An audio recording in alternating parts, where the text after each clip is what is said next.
What's up, YouTube? Protech here, back with another Starcraft 2 video for you today.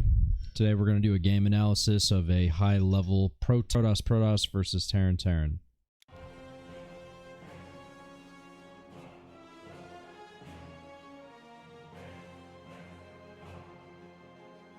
So, one of the things you have to worry about in this matchup is the current meta in PvT involves a lot of Widowmine dropping, Hellion dropping. Me personally, I haven't ran into too much Cloak Banshee, but that's sort of just kind of something you need to keep in the back of your mind when you're playing these games. Another real common thing that people will do is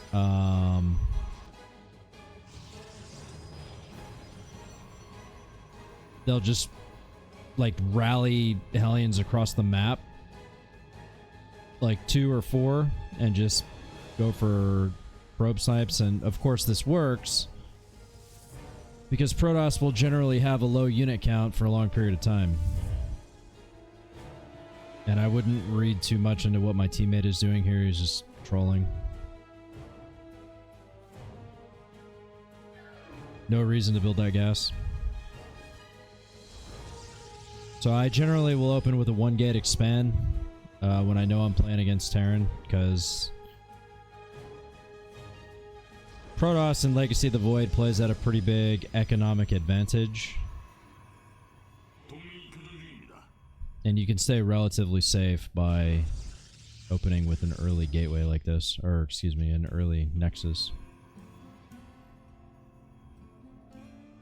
So my teammate scouts, he sees 2 naturals there, which I can see on the minimap.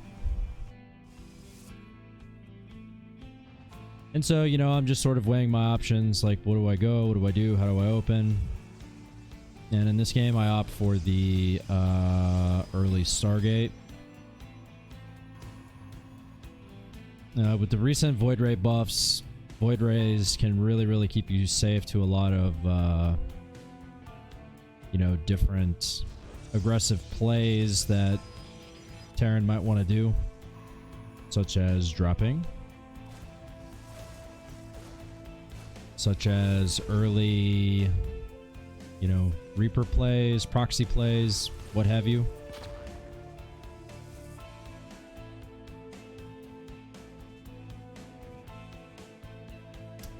And you'll notice I'm not getting Warp Gate in this game. I don't really think you... I think you should get it. I don't really think it's necessary not to get it, but there are some times where you want to hit crisp timings with your Stargate play, and that 50 gas really does go a long way.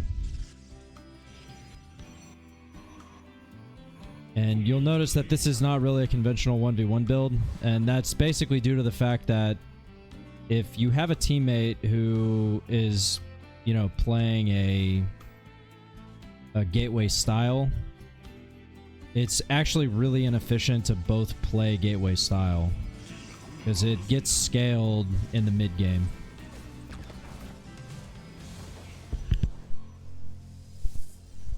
And I go for the early Forge here because, again, a lot of play that you see out of Terrans these days is Hellion drops or Widowmine drops or, you know, stuff like that. And just kind of with how the Void Ray works now, how fast they are, how cheap they are, you can deflect a lot of early aggressive plays with them. But in this particular scenario, I am sniffing out, you know, I mean, you gotta think about it, right? It's 2 Terran. There's a lot of shit that can happen. And one of the things that can happen is Widowmine drops, and you really want to have good defense for that.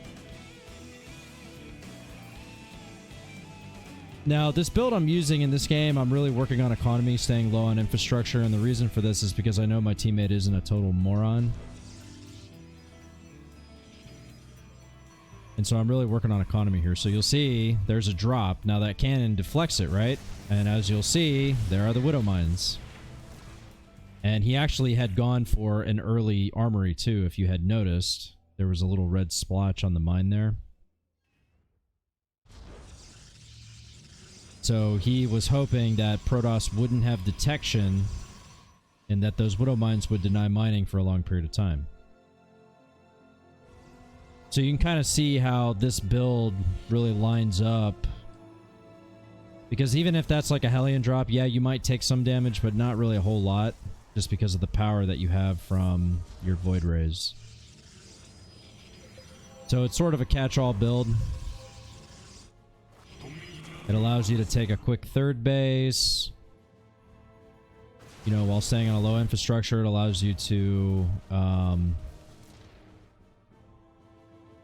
deflect just about everything that Two Terran can throw at you.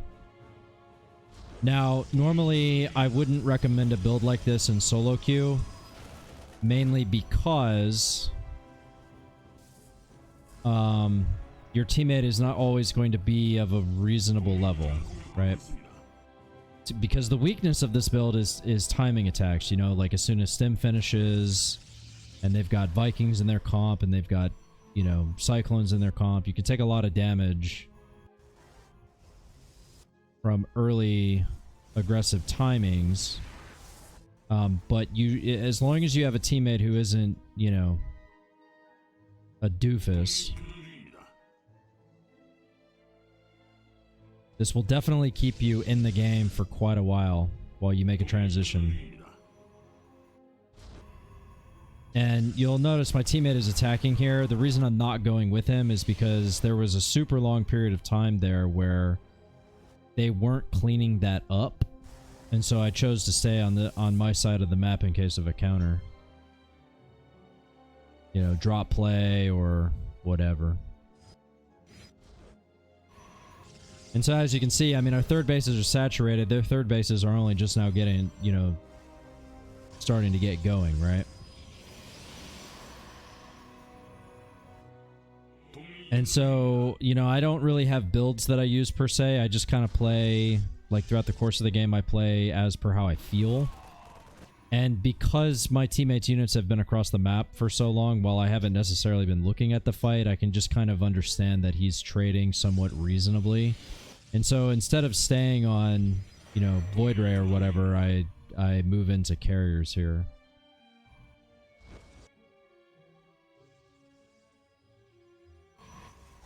And then once I get my carrier production, like the first round, I usually take the fourth base with this.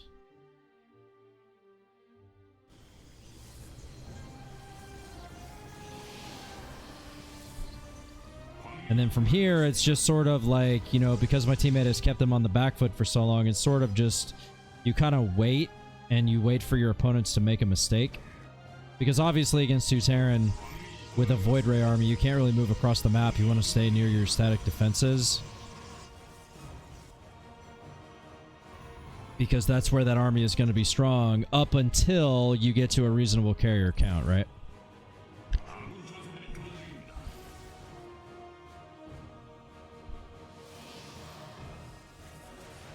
So here they're making a push on my fourth base.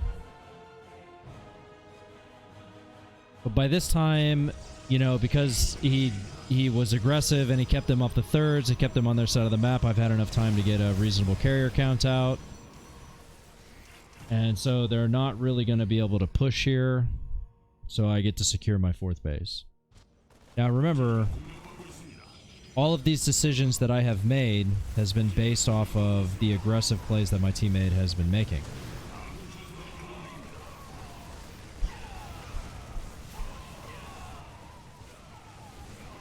So my Void Ray count gets taken out here, which really, realistically, is to be expected. Just due to the fact that at this stage of the game, you know, here we are, here we've hit mid-game. I'm in my transition to carriers, so what you really have to rely on here is, one, obviously hoping you have a reasonable teammate, and then two, your static defenses. So you can see I have good cannon placement, I have good Widow Mine, or shield battery placement. I'm getting my 4th. And they haven't really done any damage with this. And again, remember, their 4th bases are incredibly delayed.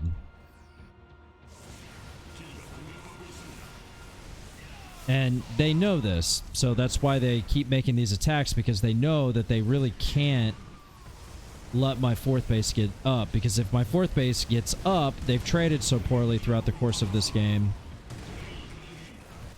that once I hit a critical mass, they're not really going to be able to stop it.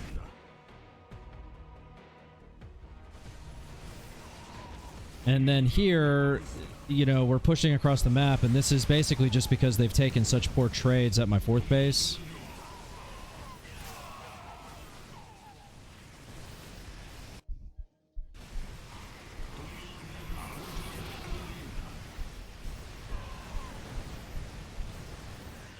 And, you know, in this particular game, prioritizing the command center there was good, because if this attack goes south, we still have a huge economic lead, right? So if you take out the base, then they can't replenish their army.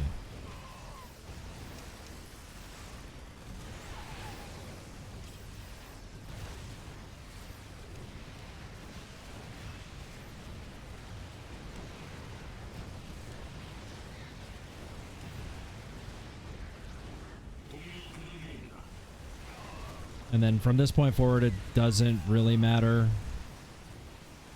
You can really do anything, target whatever you want.